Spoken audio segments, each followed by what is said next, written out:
څښتن تعالی په نامه به نام خداوند بخشاینده و مهربان. سلامونه ګرانو زده کوونکو، سلام دوستان عزیز. په دې هیله چې ټول روغ رمټ واوسیږئ. په تیره جلسه کې در جلسه قبل یا هم در ویدیوی قبلی موږ او تاسې دریم لوست د 12م ټولګی ولوستل. درس سوم صنف 12 را با هم کار کردیم. در چه پښتانه څوک دي، یکی پشتونها کی هستند، کوم ځای راغلی دي، چگونه اینا وسیع شدن، از کجا آمدن، د پښتون نوم له کومه سوی ده، اسم پشتون یا پشتو از کجا شده، او بیا پښتو ژبه له کومه شوی، زبان پشتو از کجا شده، دغه پښتو ژبه یا سند لري که نه لري، زبان پشتو سند داره یا نداره.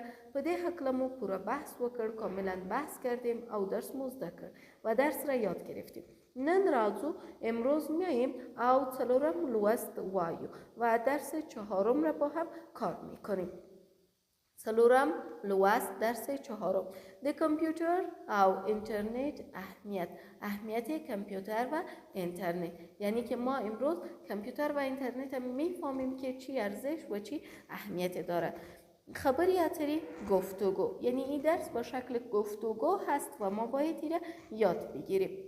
مخکې تر دې قبل از اینکه درس آغاز کنم اهداف را میگیم، خپل موخی وایو. اهداف خود را میگیم چې د پښتو ژبې زده کړه، یادگیری زبان پښتو، د نویو کلمو زده کول، یادگیری کلمات جدید او همداسې و همې یا په همدې ترتیب به همې ترتیب موږ او تاسې د پښتو ژبه باندې به خبرې زده کړو. به زبان پښتو گپ زدن یاد میگیریم یا بعضی دیالوگ های را یاد میگیریم او په همدې ترتیب سره و به همې ترتیب موږ او تاسې به د کامپیوتر او اینترنت په هکله معلومات ترلاسه کړو. در مورد کامپیوتر و اینترنت معلومات به دست میاریم. نو غوږ ونیسئ، پس دقت کنین، گوش بگیرین او دغه برخه له ما سره یو ځای وګورئ. تاسې شما کامپیوتر پیژنید، میشناسین چې څه ډول وسیله ده، که چی نوع وسیله هست او د څه لپاره کارول کیږي، برای چی استفاده می شود. د اینترنت له نامه سره آشنا یاست، بلد هستین، با اسم اینترنت بلد هستین څه معنا او مفهوم لري، چی معنا و مفهوم دارد. کامپیوتر نن سبا امروزه په ژوند کې در زندگی د ساینس او پرمختګ ډیره مهمه وسیله ده. وسیله بسیار مهم پیشرفت ساینس است چې بشر ته سترې اسانتیاوې را پیدا کړي دي که به بشریت، به مردم اسانتیاوې، سهولت‌های بزرگی را پیدا کرده است. نه یوازې دا چې نه تنها این که پر هغې لیکنه کولی شو، بالای از اون نوشته میتونیم، تایپ میتونیم، بلکه نوری ډیری چاره بسیاری از کارها یا امور دیگر را لکه مانند محاسبه، انځور کښنه، تصویر کشی، جدول جوړونه، جدول سازی یا جدول جور کردن او داسې نور د همدې وسیله په واسطه و یک قسم کارهای دیگر به وسیله همین وسیله یا به واسطه همین وسیله سرته رسیږي انجام داده می شود.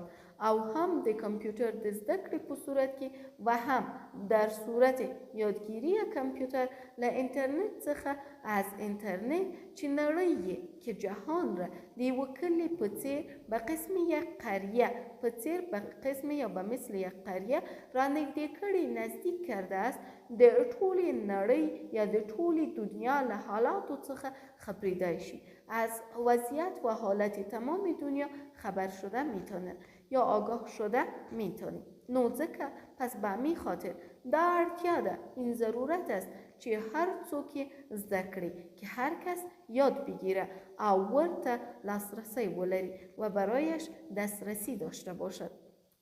په دې لوست کې در این درس ما تاسې زده کوونکو ته د کامپیوتر او اینترنت د پیژندنې او اهمیت په اړه در این درس برای شما دانش آموزان عزیز یا دانش آموزان در مورد اهمیت و شناخت اینترنت و کامپیوتر ځینې خبرې اترې راوړي. بعضې گفتگو راوردیم چې هم به مو له دغو وسیلو سره آشنا کړي که هم با این وسایل شما را آشنا می سازه او هم به مو په پښتو ژبه د خبرو اترو کولو ځواک پیاوړی کړي و هم قدرت گفتگو به زبان پښتوتان قوی می سازد. ځواک، قدرت. 3 تنه دی، 3 نفر هستند. ایمل، اجمل و همچنان این طرف باز لیلا ما هم کار میکنه که دیالوگاش با هم کار میکنیم. ای که در مورد اینترنت چی گفتن، در چی در اینترنت په حقله څه ویلی دي. ایمل دا دی له خیر سره ټول سوالونه می حل کړ. اینه که ته خیرش کل سوالا را حل کردم. که دا کمپیوتر نه وای، اگه این کمپیوتر نمی بود په 2 ورځو کې می هم نشوای حل کولای. در 2 روزم حل نمیتونستم. ایمله څنګه داسې شپه ورځ په دغه ماشین لګیایی؟ ایمل چطور که شب و روز به این ماشین مصروف استی لګیا؟ مصروف ټک و ټوک دی شروع کړی، ټک و ټوک شروع کړي، ټک و ټوک شروع کړي. راځه چې لږ ساعت فوتبال لوبه وکړو، بیا که یکم فوتبال بازی کنیم. فوتبال خو په خپل وخت کوو، فوتبال خو د وقت خودش میکنیم. جمیل جان یا جمیل ته راشه چې تا ته هم کمپیوتر در زده کړم. تو بیا که ته راشه، تو بیا که برای تو هم کمپیوتر یاد بوتم. ستا ډیرې خبرې یادې دي، تو زیاد گپ یاد داری. هسې خپل مغزه ولې اوبه کوې؟ چرا مغزه تاو میسازی؟ جمیله دا خبره مه کوه، ایگه په نزن. تر دې وروسته چې د چا کمپیوتر نمیزده، بعد از اینکه کسی کمپیوتر یاد نداشته باشه هیچ چرته هم کار نشی کولای، در هیچ جای کار کرده نمیتونه. مکتب چی دی ویلی وی؟ مکتب که خوانده باشی، یعنی از مکتب فارغ شده باشی. لیکولوست یه چیز دوی، خواندن و نوشتن هم بلد باشه. څنګه کار نشی کولای؟ چطور کار نمیتونه؟ دا خبرت خودی سمه ده، ایگه به درست است. خو له دې وروسته په دفترونو کې خلک په قلم او کاغذ باندې څه نه لیکي، اما بعد از این مردم در دفترها با قلم و کاغذ چیزی نمی نویسند. ټول کارونه په کمپیوتر کېږي، کل کارها توسط کمپیوتر میشه. په کمپیوتر، توسط کمپیوتر، په کمپیوتر، په کمپیوتر. دا څه وایي؟ هیچی میگی. نو خلک به څه کوي؟ پس مردم چی کنه؟ خلک مجبور دي، مردم مجبور هستند چې ټول کمپیوترونه زده کړي که کمپیوتر یاد بگیرن. نو کمپیوتر باندې خو یوازې خط لیکل کېږي. پس سر کمپیوتر خو تنها خط نوشته میتونی، هدفش از تایپ است. تنها تایپ میتونی. دا نور کارونه به څنګه کړې؟ این کارهای دیگر رو چطور خود کردی؟ او ساده گله، ای ساده گل. یوازې خط نه وای، نه چې وایم د دنیا هر کار پیر کېږي. تنها خط نمیگم، تنها نوشتن نمیگم، میگم که تمام کارهای دنیا بالایش میشه، پری بالایش.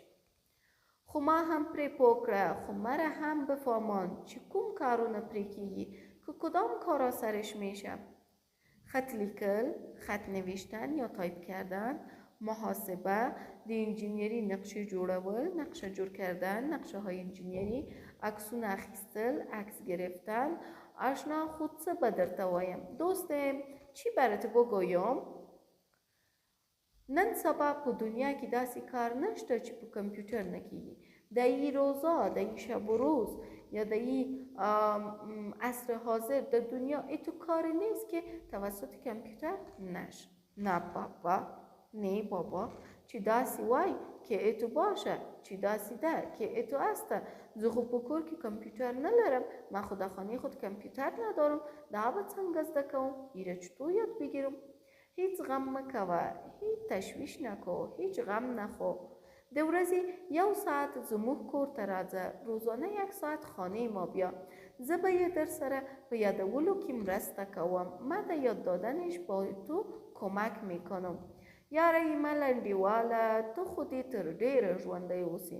یاره ایمل دوستم، انډیوال دوستم میگه. یاره ایمل دوستم، خدا تو را تا زیاد وقت زنده داشته باشه. هم ژوندی اوسې، تو هم زنده باشی. دا دومره کاغذونه دي څنګه مخې ته ایښي دي اینقدر کاغذ چطور در پیش رویت ماندگیسته دومره اینقدر مخې پیش روی ایښي دي گذاشتی یا ماندی اینقدر کاغذ چرا در پیش رویت ماندی په دې کې خو ځینې چاپ شوي هم دي که نه د بین اینا بعضش چاپ شده هم هستنی هو بله دا خو می په دې کمپیوټر کې د یوې موضوع په اړه تحقیق او پلټنه وکړه ایره خود این کامپیوتر در مورد یک موضوع تحقیق کردم جستجو کردم پلټنه جستجو او له کامپیوتر څخه می ډیر معلومات ترلاسه کړ و از کامپیوتر بسیار زیاد معلومات به دست آوردم څه چی تحقیق په کامپیوټر کې د څه رقم تحقیق وکړ د کامپیوټر چطور تحقیق کردی کتابونه دي په کې لیکلي دي د هیچ کتاب نوشته کردی د کامپیوټر کتاب نوشته کردی کامپیوټر سره یو لاین نښلول کیږي همراه کامپیوتر یک لاین وصل میشه نښلول کیږي وصل میشه چې اینترنت ورته وایي که برش اینترنت میگن تحقیق می په هغې کې وکړ تحقیق د و انجام دادم السلام علیکم ستړي مشئ سلام علیکم خسته نباشین و علیکم سلام دواړه یعنی هر دو هم ایمل و هم اجمل سلام لیلما را علیک کردن لیلما دا کامپیوتر خو همه جی باشی دی لیلما این کامپیوتر خو عجب چیزی است او دا بل شی چې اوس یې ایمل نوم واخیست دا خو بیخی عجیبه شی دی و یه چیز دیگه ای که ایمل نامش هم یاله گرفت واخیست گرفت این خو بیخی یک چیز عجیبه است نوم یه چه شی بود نامش چی بود اینترنت په دې کې لیلما لما نه هم ډیره ښه پوهیږي د این قسمت از ما که د لیلما خوب میفهمد هو اینترنت خو نن سبا په دنیا کې ډیر غټ پرمختګ دی بله اینترنت امروزه در دنیا یک پیشرفت بزرگ هست غټ بزرگ په دې نو کوم کارونه کیږي له تحقیق نه پرته خو بالای از این دیگر کدام کارها میشه بدون تحقیق پرته بدون په اینترنت کې خلک کولای شي در اینترنت مردم میتونه د نړۍ په ډیرو ژبو او په خاص ډول په انګریزي ژبه به زبانهای زیاد دنیا به طور خاص به زبان انگلیسی در هر چی په باره کې تحقیق کوي در مورد هر چیز تحقیق میکنن او معلومات پیدا کولای شي و معلومات پیدا بتانن یا دریافت بتانن څومره ښه چقدر خوب د هر شی په باره کې پکې معلومات وي در مورد هر چیز دایش معلومات هست د هر هغه شی په باره کې پکې معلومات وي در مورد هر آن چیز هر هغه شی هر آن چیز دایش معلومات است چې انسانانو لیکلي که انسانها نوشتن او اینترنت دای ورکړي دي و به اینترنت دادن نور پری کوم کارونه کیږي خو دیگه کدام کارا میشه نور دا چې دیگه این که په اینترنت باندې یوازې په 2 دقیقو کې بالای اینترنت تنها در چند دقیقه هر ملک ته خطونه هم استول کیږي به هر ملک دنیا به هر کشور دنیا که خواسته باشی نامه فرستاده میتونی خطونه نامه استولایشو فرستاده میتونیم یو بل سره په هماغه وخت کې خبرې هم کولای شو همراه یک دیگر خود د همو لحظه صحبت هم میتونیم او جمیله اوس پرې خلک له یو ملک نه بل ته پیسې هم لیږي را لیږي او جمیل مردم حال از یک ملک از یک کشور به دیگر کشور توسطش پیسه هم روان میکنن لیگی را لیگی میفرستند و روان میکنن دا د بانکونو والا له همدې لارې پیسې لیږي ای بانک والا از همین طریقه پیسه روان میکنن لکه زما د تره زوی ته له جرمنی نه یې خپل ماما ته پیسې راواستولې مثل بچه کاکایم که از جرمنی به مامای پیسه روان کرد بالکل یعنی همین قسم درست است بالکل لهمدغی لاری اوس خلق را لیگی از همین را حال مردم روان میکنن بلدا چی دیگه این که خلق اوس په اینترنت کی سوداگری هم کوي مردم د اینترنت حال تجارت هم میکنن دیو چا چې څه شي په کار وي کس کی یک چیز را در کارش باشه یا یک چیز را ضرورت داشته باشه، کارخانه والا تا ده هغوی په ادرس لیکی. با کارخانه والا، کسی که در اونمو کارخانه یا شرکت کار میکنه، با آدرس از اونو نوشته میکنه چی ما تا دومره مال راولیگه که به من اینقدر مال را روان کو، اینقدر کامپیوتر، موبایل یا هر آن چیز که بود، او ما دومره پیسې ستاسو په پته درولېږلې و، ما اینقدر پیسې را په آدرس شما روان کردم. کارخانه والا لومړی پیسې اخلي، امو شرکت والا یا کارخانه والا اول پیسې را میگیره، بیا هغه سړی ته مال لیگی، باز به او مرد یا به او شخص مال را روان میکنه. پر اختیار چی دا خو عجیبه شای دی، راستی که این یک چیز عجیبه هسته، کاش که زما هم یاد وای، کاش که من هم یاد می داشتم. دا گوره جمیله، ایره ببین جمیل، په دې اینټرنیټ باندې په سلګونو کارونه نور هم کیږي.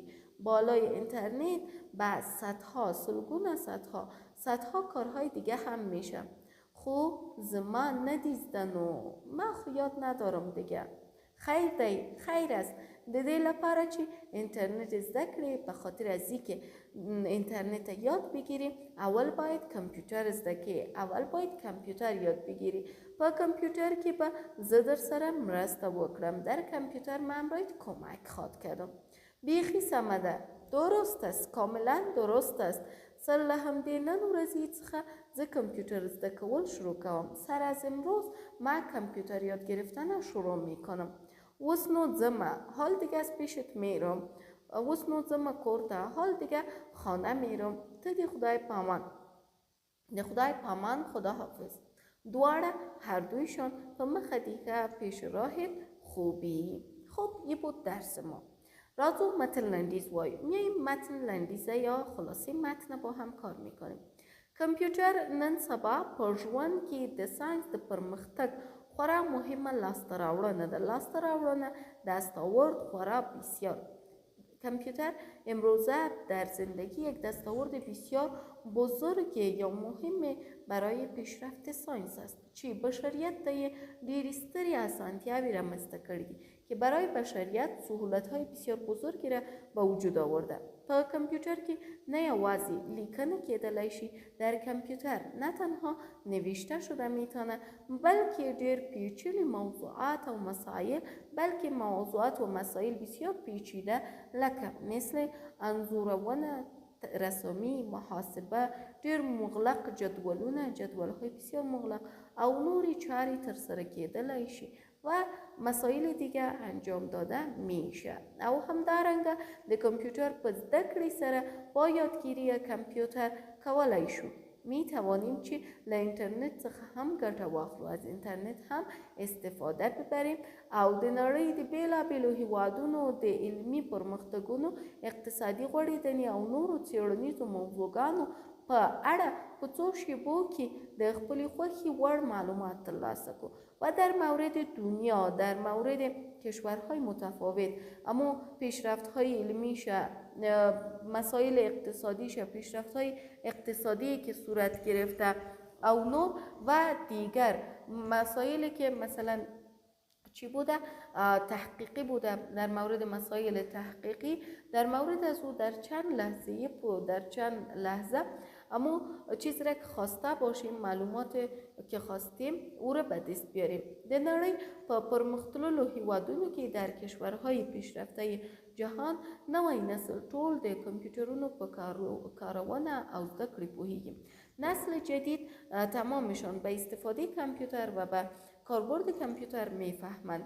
همدغه لامل دی، همین علت است یا سبب هست چې له اینترنت څخه هم ګټه اخیستلی شي که از اینترنت هم استفاده برده میتونین یا کار برده میتونن. له نیکه مرغه د ساینس دغه غوره لاسته راوړنه خوشبختانه ای دستاورد خوب ساینس زموږ هیواد ته هم لاره موندلې ده، به کشور ما هم راه پیدا کرده هست. نن سبا امروزه ډېر ځوانان، جوانان زیاد ما د کمپیوتر په زده کړه بوخت دي، به یادگیری کمپیوتر مصروف هستند. بوخت یعنی که مصروف. مصروف هستند او د اینترنت په کارولو هم بریالي دي و به استفاده کامپیوتر هم موفق هستند یا با استفاده اینترنت هم موفق هستند، میتونن این کار کنند. چې دا کار زموږ د راتلونکي نسل سره که این کار برای نسل جدید ما د لا زیاتو علمی پرمختگونو په هکله کې زیات مرسته کولی شي، در پیشرفت‌های علمی بیشتر همراهشان کمک کرده میتونه. پس این بود درس ما و شما، این بود درس ما. دا زموږ او د تاسې درس په فعالیتونو کې څه نه لري، در فعالیت‌ها چیز خاص نیست، یوازې دلته کورنۍ دنده کې یوه خبره ده. در اینجا یک صحبت هست چې د خدای په وړاندې در مقابل خداوند تر ټولو ګران بنده یعنی تر ټولو ګران بندگان متقیان او پرهیزگاران دی. در نزد خداوند از همه کرده بنده های خوبش اونایی هستند که پرهیزگار هستند و متقی هستند، یعنی زهد و پرهیزگاری دارند. بل ورځ به بیا بل درس ولولو. دا اوس موږ او د تاسې لوست ای بود درس ما او شما چې موږ او تاسې په 12م ټولګي کې در صنف 12 څلورم لوست زده کړ. درس 4 یاد گرفتیم. د کامپیوتر او اینترنت په هکله و، در مورد کامپیوتر و اینترنت بود. اینترنت زموږ په ژوند کې اړین چیز دی. اینترنت در زندگی ما بسیار یک چیز ضروری هست. موږ او تاسې پوهیږو چې اینترنت له دوو کلمو څخه اخیستل شوی دی. اینترنت از دو کلمه گرفته شده، انتر و نت، که همو انتر از اینترنشنل گرفته شده اخیستل شوی چې د یو اینترنشنل یا بین المللی جال په معنا دی. به معنای جال بین المللی هست چې نړۍ یې د یوې کلي په څیر راغونډه کړې ده، جهان را به مثل یک قریه وار با هم نزدیک کرده، جمع کرده. ما کولی شو په اینترنت باندې یا په کمپیوتر باندې ډېرې زیاتې لاسته راوړنې ولرو، دستاوردهای زیادی را داشته میتونیم، کارونه پرې کولی شو، کار میتونیم بالایش. له همدې امله زموږ په کارونو کې اسانتیاوې رامنځته شوي دي. به همین خاطر در کارهای ما و شما سهولت‌هایی هم ایجاد شده است. نو دا معلومات چې د انټرنیټ او کمپیوټر په هکله مې تاسو ته درکړه. که چېرته پوښتنه لرئ، اگر سوال دارین، بیا کولی سئ په کومنټ کې خپله پوښتنه مطرح کړئ، نظر هم راکولی سئ، نظریاتتان هم داده میتونید. تر بل درس چې موږ په 5م لوست باندې خبرې کوو، تاسو په پاک ذهن ته الله سپارم.